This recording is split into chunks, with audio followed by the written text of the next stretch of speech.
This video is sponsored by V-Guard.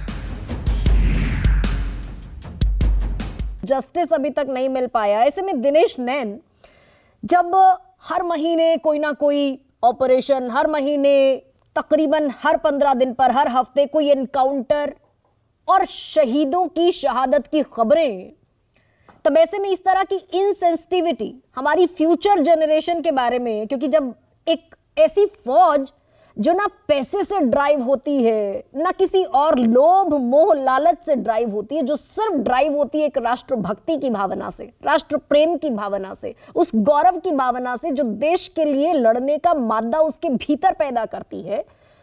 तो ये जो खेल चल रहा है सियासी जमात का, सियासत का, ओवर द इयर्स हम अपनी फ्यूचर जनरेशंस से वही उम्मीद, वही तवक्को कर सकते हैं जैसी फौज हमारी अभी तक, जो लेगेसी हमारी फौज की अभी तक रही?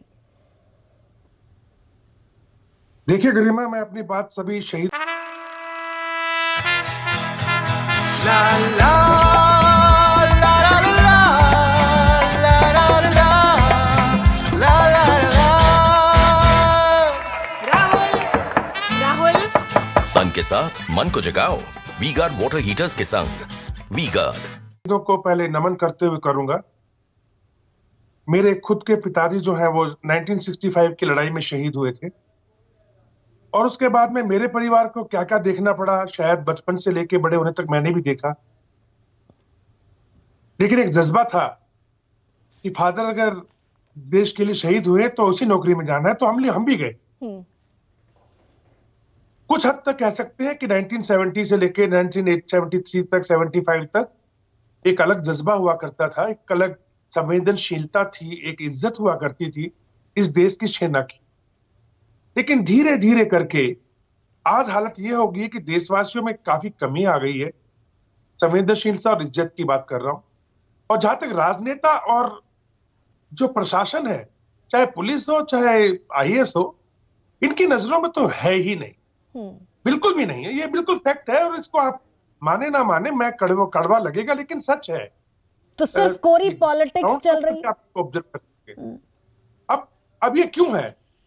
आप इन सभी राजनेताओं से, आप इन सभी प्रशासनिक लोगों से, आप इन IPS लोगों से पूछे जरा, इनके किसी कोई बच्चा, इनका कितने लोगों के बच्चे इनके सेना में गए हैं देश की सेवा करने के लिए, वो जज्बा लेके? क्योंकि जब आज सेना बॉर्डर पे खड़ी है तभी तो ये प्रशासन कर पा रहे हैं, तभी तो ये नौकरी कर पा रहे हैं। ये राजनेता जो घूम घूम करके वोट मांग रहे हैं, सब कुछ कर रहे हैं, इलेक्शन नजदीक आ रहे हैं, इतना इनको जो फ्रीडम मिली हुई है, इमेजिन करो अगर ये सेना जो बॉर्डर पे खड़ी है अभी, इस देश की जो आन बान शान है, जिसको इज्जत नहीं कर रही है लोग, जिसके बारे में संवेदनशीलता खत्म कर दी इन लोगों ने, आप सोचिए क्या होगा। कई किस्से आ रहे हैं, एक जवान को जो कि फौज में है, उसकी मां को एक इंस्पेक्टर, वायरल हो रखे वीडियोस, गाली गलौज कर रहा है कि मैं देख लूंगा उसको भी बुला के गाली करते हुए, तो जानते नहीं मैं कौन हूं। एक जवान जो छुट्टी आया है उसको सरेआम पब्लिक के बीच में पुलिस और इंस्पेक्टर मिलकर के पीट रहे हैं। तो आप क्या बात कर रहे हैं? हम किस बात के बारे में जिक्र कर रहे हैं यहाँ पे?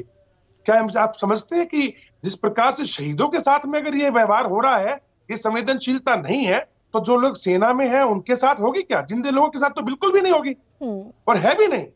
यही कारण है कि जो बड़े बड़ी फैमिलीज के बच्चे, जो सबसे ज्यादा क्रीम हुआ करती थी इस देश की, जो सेना के लिए आगे आते थे, आज कोई नहीं आ रहा।